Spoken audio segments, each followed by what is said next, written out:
Imagínate tomar un simple analgésico, como el paracetamol, para un dolor de cabeza, y horas después estar muerto. Esto pasó en 1982 en Chicago, Estados Unidos, y cambió para siempre la forma en que consumimos los medicamentos.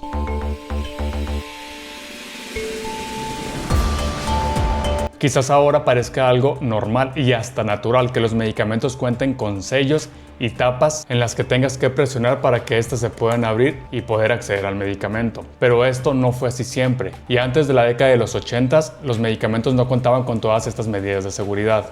Pero este evento cambió esa forma en que se empaquetaban los medicamentos. En septiembre de 1982, 7 personas en el área de Chicago murieron repentinamente después de consumir Tylenol extra fuerte, el cual era un analgésico ampliamente usado. Las investigaciones revelaron que las cápsulas habían sido adulteradas con cianuro de potasio, un veneno altamente letal.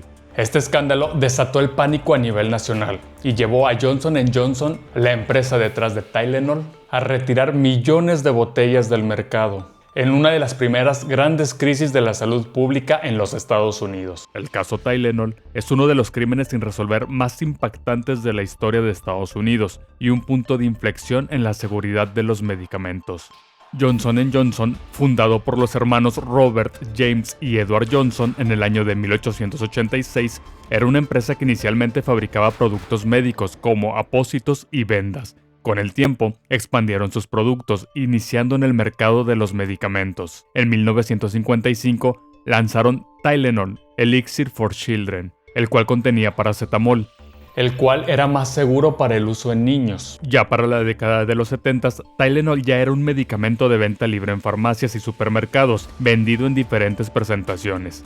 Y así, poco a poco, se convirtió en el analgésico líder en Estados Unidos. Como dato, el paracetamol es un medicamento analgésico y antipirético, o sea, para el dolor y para la fiebre. Y hasta la fecha es uno de los medicamentos más consumidos a nivel mundial. La marca Tylenol hasta la fecha vende miles de millones de dosis anuales. El 29 de septiembre de 1982, varias personas en el área metropolitana de Chicago, Illinois, comenzaron a presentar síntomas graves después de tomar Tylenol extra fuerte en cápsulas. Y lo que al principio parecían muertes súbitas sin explicación, pronto se convirtió en un caso de envenenamiento masivo. Ese día, a las 7 de la mañana, Mary Kellerman, de 12 años, fue la primera víctima.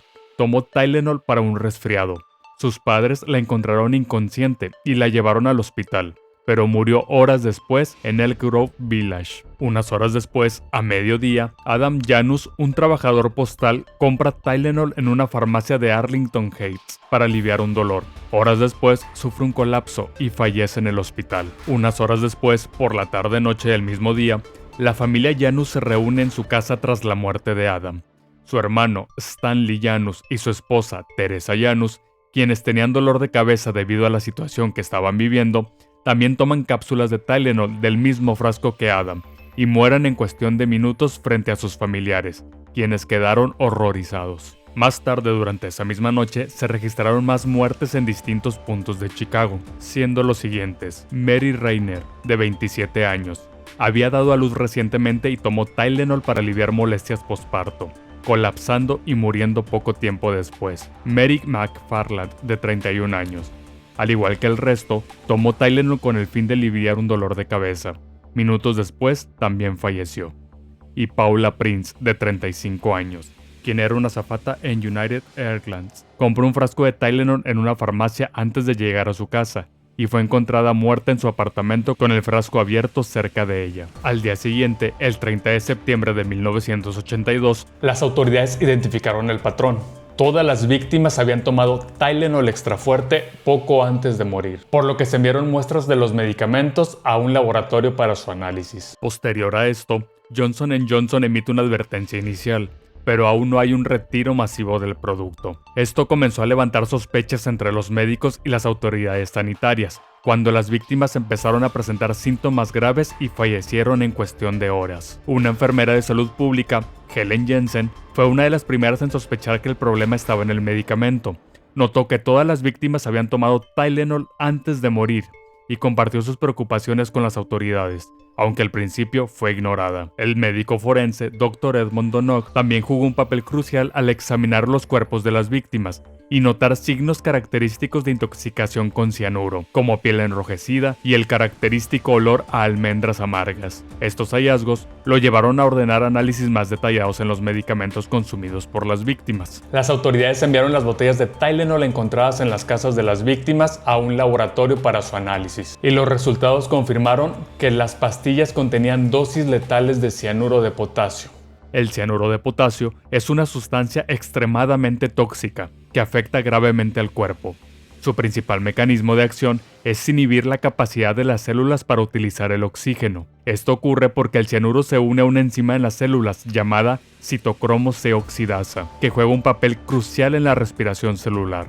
Cuando esta enzima es bloqueada, las células no pueden producir energía en forma de ATP, lo que lleva a la asfixia celular, incluso si hay oxígeno presente en los pulmones. Los primeros síntomas de envenenamiento por cianuro incluyen mareos, dolor de cabeza, dificultad para respirar, confusión y aumento del ritmo cardíaco. A medida que el envenenamiento progresa, puede causar convulsiones, pérdida de conciencia y finalmente la muerte por asfixia debido a la incapacidad de las células para producir la energía necesaria. En dosis letales, como las que se utilizaron en este caso, el cianuro de potasio puede causar un colapso cardiovascular y respiratorio, llevando a la muerte en poco tiempo si no se interviene de inmediato. Así, el 1 de octubre de 1982, al confirmarse que algunas de las cápsulas contenían cianuro de potasio en dosis letales, la policía instó a la población a dejar de consumir Tylenol de manera inmediata. El 5 de octubre, después de que las autoridades descubrieron que las muertes estaban relacionadas con cápsulas de Tylenol contaminadas con cianuro, la reacción fue inmediata. Johnson & Johnson, a través de su subsidiaria McNeil Consumer Products, llevó a cabo el retiro de 31 millones de botellas de Tylenol extra fuerte, en lo que se considera el retiro de producto más grande en la historia de Estados Unidos hasta ese momento. Este movimiento no solo fue crucial para evitar más víctimas, sino que también marcó un precedente en la industria farmacéutica para la seguridad del consumidor. Los medios de comunicación jugaron un papel clave en la difusión del pánico. Se emitieron advertencias urgentes en televisión, radio y periódicos, alertando al público de no consumir Tylenol hasta nuevo aviso. Esta crisis coincidió con la temporada de Halloween, lo que incrementó el miedo a la contaminación de productos de consumo, generando incluso la cancelación de pedir dulces en varias ciudades de Estados Unidos, lo que dio inicio a una investigación a nivel nacional para identificar al responsable. En noviembre de ese mismo año, se recibió la carta de un individuo anónimo que exigió $1 millón para detener los envenenamientos. La policía rastrea la carta hasta James William Lewis, quien es arrestado por extorsión. Lewis fue el principal sospechoso en el caso de los envenenamientos con cápsulas de Tylenol. Aunque nunca se le acusó formalmente de los asesinatos, fue arrestado y condenado a 13 años de prisión por intento de extorsión, ya que envió una carta a Johnson & Johnson exigiendo $1 millón para detener los asesinatos. Sin embargo, nunca se encontró evidencia directa que lo vinculara con la manipulación de los medicamentos. Antes del caso Tylenol, Lewis ya había sido investigado por la muerte de un hombre en Kansas, en 1978, aunque los cargos fueron retirados por errores en el procedimiento policial. La policía consideró varias teorías sobre cómo el cianuro había sido introducido en las cápsulas. Después de analizar los frascos y realizar pruebas, los investigadores llegaron a la conclusión de que las cápsulas habían sido manipuladas en las tiendas y no en la fábrica, debido a que las botellas adulteradas contenían cianuro, pero el cianuro estaba dentro de las cápsulas y no en los frascos de manera generalizada. Esto sugería que el veneno había sido introducido después de que las botellas fueron enviadas a las tiendas y antes de que los consumidores las compraran. Además, no se encontró evidencia de que las cápsulas estuvieran contaminadas en las instalaciones de la fábrica, lo que descartaba la hipótesis de que el envenenamiento fuera el resultado de un error en la línea de producción. La policía, en conjunto con expertos forenses, concluyó que un asesino anónimo había manipulado las cápsulas en varias tiendas de la zona de Chicago. A pesar de los esfuerzos por identificar al culpable, nunca se logró encontrar evidencia que vinculara a una sola persona, lo que dejó la investigación sin un culpable claro. Y aunque Lewis fue el sospechoso más popular, también se contó con otro sospechoso. Este se llamaba Roger Arnold, un trabajador de 48 años en un muelle. llamó la atención cuando fue escuchado haciendo comentarios sospechosos sobre el caso en un bar. Al investigar, se descubrió que Arnold había trabajado en un almacén con el padre de Mary Reiner y que la botella de Tylenol comprada por Reiner provenía de una tienda cercana al hospital psiquiátrico donde había estado internada la esposa de Arnold. Además, los investigadores encontraron equipo relacionado con la química, incluyendo matraces y una bolsa de carbonato de potasio en la casa de Arnold, lo que aumentó las sospechas. Sin embargo, Arnold se negó a someterse a un polígrafo, y no hubo suficiente evidencia concreta para acusarlo. Su conexión con el caso permaneció incierta, y más tarde enfrentó problemas legales no relacionados con los asesinatos del Tylenol. Aparte de estos dos sospechosos, también se llegó a especular sobre la posible implicación de un empleado dentro de Johnson & Johnson, especialmente dado lo meticuloso del envenenamiento, y el hecho de que la manipulación ocurrió a nivel de tienda, no en la planta de fabricación. Sin embargo, no se ha encontrado evidencia que vincule a un empleado con los crímenes, dejando el caso sin resolver con los sospechosos originales, principalmente relacionados con la carta de extorsión enviada a Johnson & Johnson. En 1983 se promulga la Ley Federal contra la Manipulación de Productos, que hace ilegal alterar medicamentos y productos de consumo. Las autoridades y la industria farmacéutica implementaron cambios significativos en la seguridad de los medicamentos. Uno de los cambios más importantes fue la introducción de sellos de seguridad en los envases de medicamentos. Estos sellos, conocidos como tapas inviolables, fueron diseñados para garantizar que los consumidores puedan verificar si el producto había sido manipulado antes de su compra. Los envases comenzaron a incluir envoltorios y cierres que se rompían o mostraban signos evidentes de daño si el contenido había sido alterado, haciendo más difícil la manipulación y el envenenamiento en el futuro. Además de los cambios en el embalaje,